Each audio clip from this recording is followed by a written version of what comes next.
Vamos lá, pessoal. Vamos agora, nesse momento, vamos conversar sobre o reajuste. Eu quero que você entenda como que funciona o reajuste no contrato de locação, na locação. Reajuste no contrato de locação residencial, não residencial. Vamos conversar sobre isso. Esse assunto é muito importante e é objeto de muita confusão, né, gente? É objeto de muita confusão. Até que ponto eu posso aumentar o aluguel, como funciona isso. Vamos conversar, tá bom? Com muito carinho. Primeiramente, é importante deixar claro que eu tenho que ter uma cláusula de reajuste. Um contrato de locação bem feito por você tem que ter uma cláusula de reajuste. É importante, é determinante para um contrato de locação. Sabemos que o contrato de locação ele pode ser verbal, mas não é algo que deve ser feito, porque a complexidade na locação é muito grande. O reajuste só pode ocorrer dentro da Lei 8.245 de 91. Vamos deixar claro que o reajuste só pode ocorrer a cada 12 meses. Não posso aumentar antes disso. O reajuste também só pode ocorrer em moeda nacional. Então não adianta fazer moeda estrangeira ou cobrar o aluguel em moeda estrangeira. Outro ponto importante. E quando eu falo de reajuste, eu vou usar um índice só. Um índice só. Não posso chutar vários, o maior de todos os tempos. Né? Igual eu já vi em contrato por aí, hein? É um índice só. Existem vários que nós podemos usar. Vários. Não existe um índice obrigatoriamente que eu tenha que usar na locação. Alguns índices foram feitos, elaborados, exclusivamente para o contrato de locação de bem imóvel. Então, é interessante, mas eu não sou obrigado a usar aquele índice. Então, fique atento em relação a isso.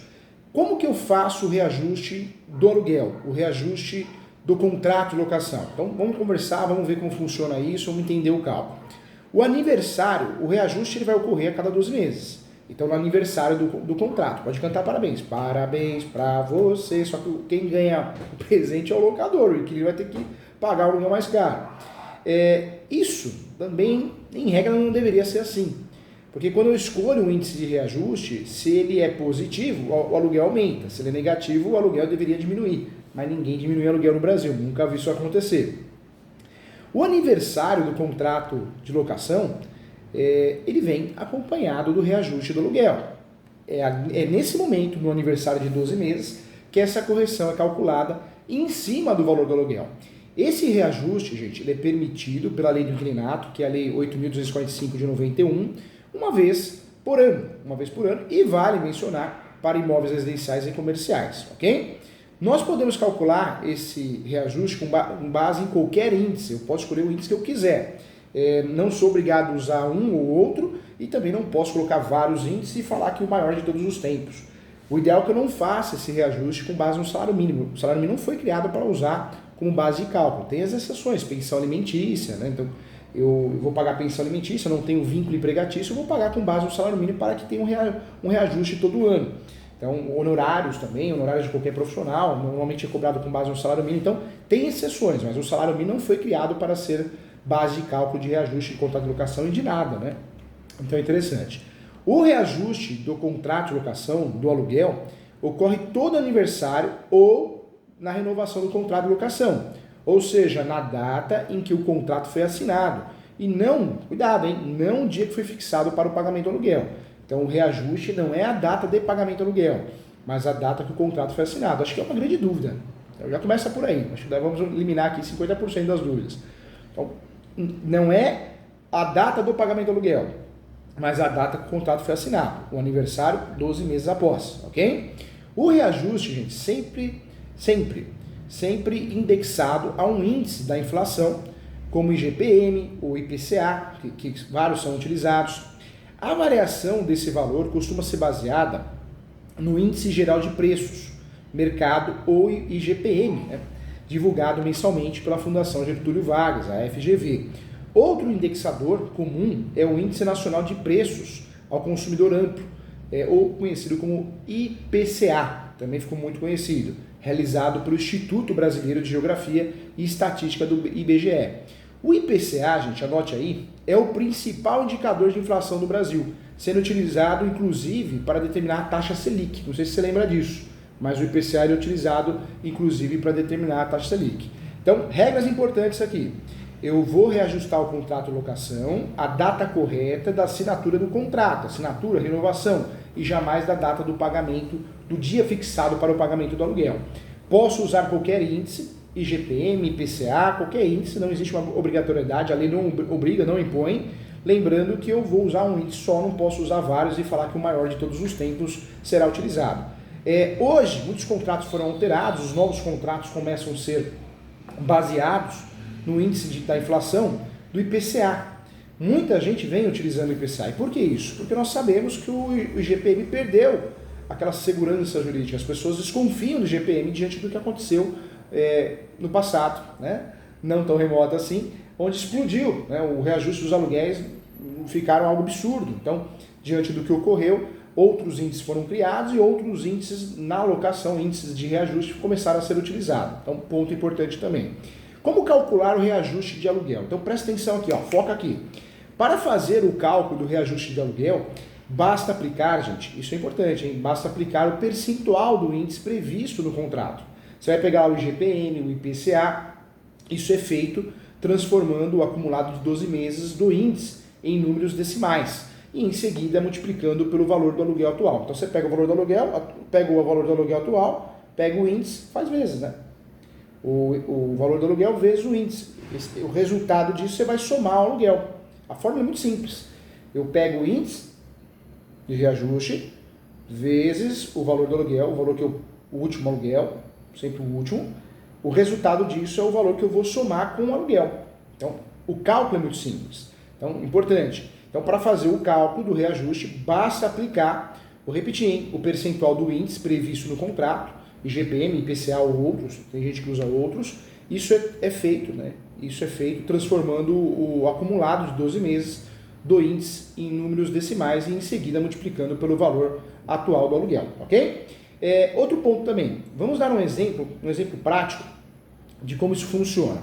Em janeiro de 2023, né, a Fundação Getúlio Vargas divulgou uma alta de 2,58% de IGPM, ok? Resultando em um acúmulo de últimos 12 meses, então 25,71%. Assim que nós vamos fazer? Vamos supor que você queira reajustar um aluguel cujo valor do contrato é de 1.500 e vence em fevereiro de 2023. O valor inicial seja de 1.500, então você vai fazer o quê? Baseando-se no índice de 25,71%, você vai transformar, é preciso, né, transformar o valor de percentual para o número decimal, o que daria aí 0,2571%. Em seguida, basta multiplicar o valor do aluguel, 1 mais 0,2571%, que na prática seria equivalente a pagar o valor atual e adicionar o reajuste. Tá? Então, desse modo, se você multiplicando o valor atual do aluguel, que é de R$ 1.500, você vai multiplicar R$ 1.500 pelo índice, 1,2571, temos o resultado de um reajuste de vamos somar aqui, 1.885,65.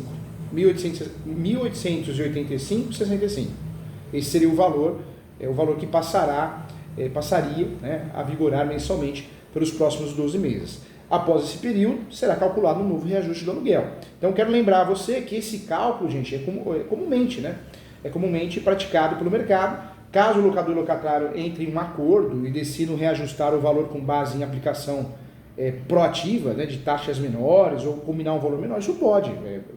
O contrato é consensual, cabe tudo, não aumentar, tem isso também, né? Em época de pandemia, não aumentar, reduzir, pode ser combinado, não precisa cumprir o que está no contrato, pode ser acordado algo diferente, o ideal é fazer um aditivo, na prática ninguém faz, vai de boca, vai por e-mail, formaliza por e-mail, WhatsApp, mas eu posso fazer, tem que tomar cuidado para não dar problema a isso, depois alegar o aluguel mal pago, né? Quando eu pago errado eu não pago, então precisa tomar cuidado, cabe despejo, então ficar muito atento, o ideal é formalizar isso, mas é importante sim, essa decisão é inteiramente das partes envolvidas, ok? Então, importante. Em relação ao IGPM e em relação ao IPCA, qual índice é o mais utilizado no reajuste do aluguel?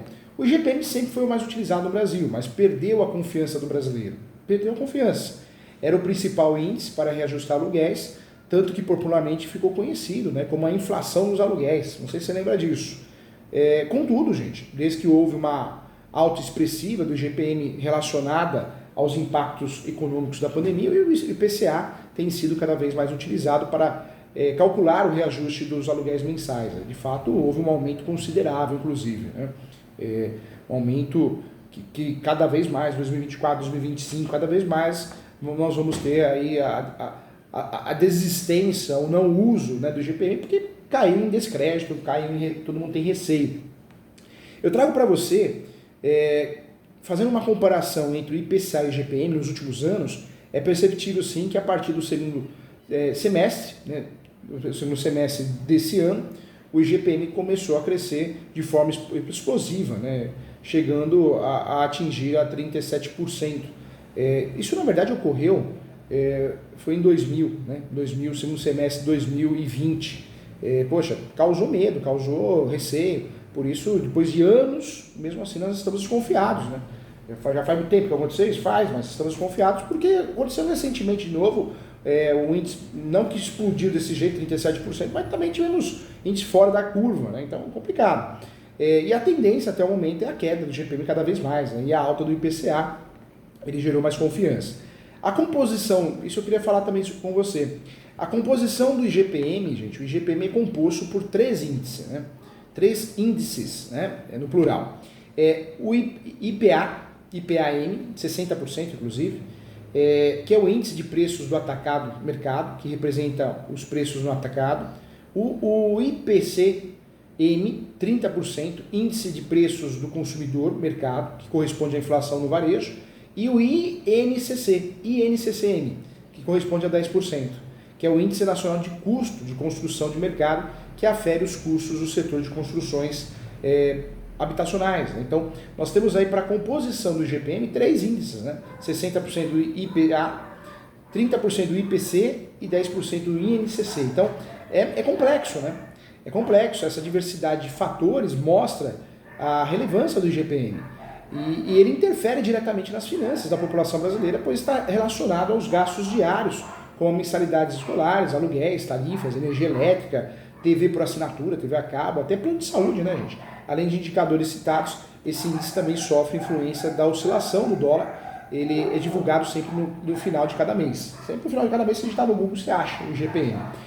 Já a composição, só para você ver a diferença, por isso nós temos uma segurança, né? Tem que tomar cuidado, a gente não pode acreditar 100% de forma absoluta, mas se você para pensar, ele é menos complexo, né? Se você for usar o índice, o IPCA, a composição é outra, né? São grupos. Nós temos o transportes, o peso dele é 20,6, temos a alimentação e as bebidas, o peso 19,3, habitação 15,6, saúde e cuidados pessoais 13,5, despesas pessoais 10,7, educação 6,1, comunicação, nós estamos falando aqui de 5,7, retificando, vestuário 4,6 e artigos de residência 3,8. Então, se eu somar tudo, você vai ver, né, na tabela de IPCA, são 9 grupos, cada qual com um peso específico para o cálculo do índice. Então, nós temos uma diferença de um cálculo de um para o outro, né, uma diferença muito grande.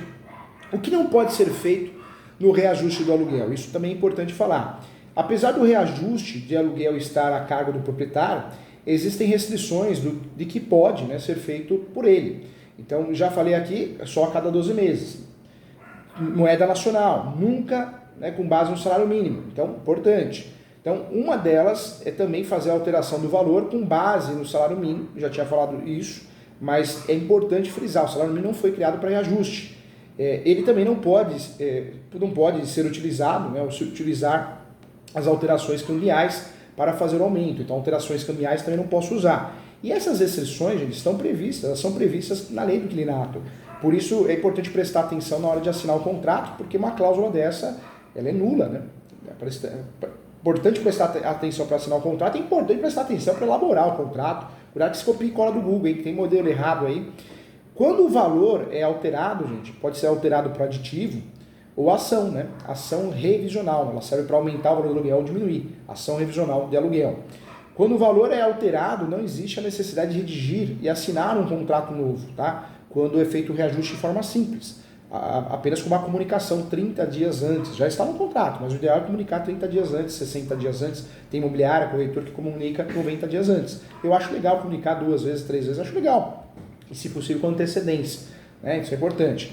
Para legalizar o reajuste de aluguel, basta que o proprietário, gente, e os inquilinos assinem um aditivo, tá? Então isso é importante. Também é necessária a assinatura do fiador, caso ele esteja no documento inicial. Também a legislação brasileira, a jurisprudência vem decidindo nesse sentido também.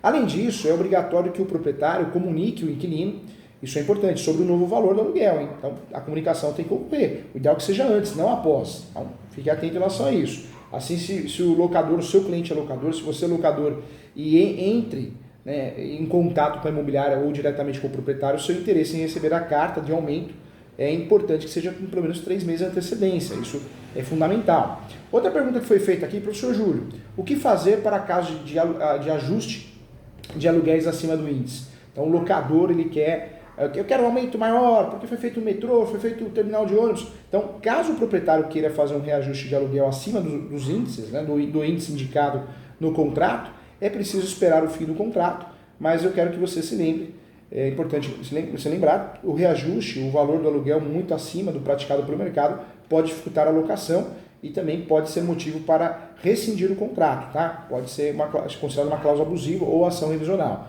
O ideal é que seja feita uma pesquisa e seja respeitado o que foi combinado. Dentro do reajuste, quais são os direitos e deveres do inquilino e do proprietário? Vamos bater um papo sobre isso, que isso é importante também.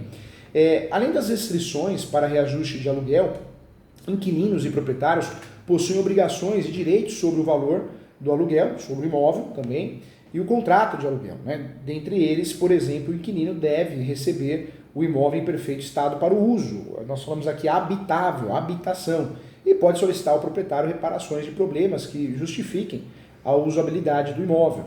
E para assegurar ambas as partes quanto ao estado do imóvel, é possível requisitar uma vistoria sim.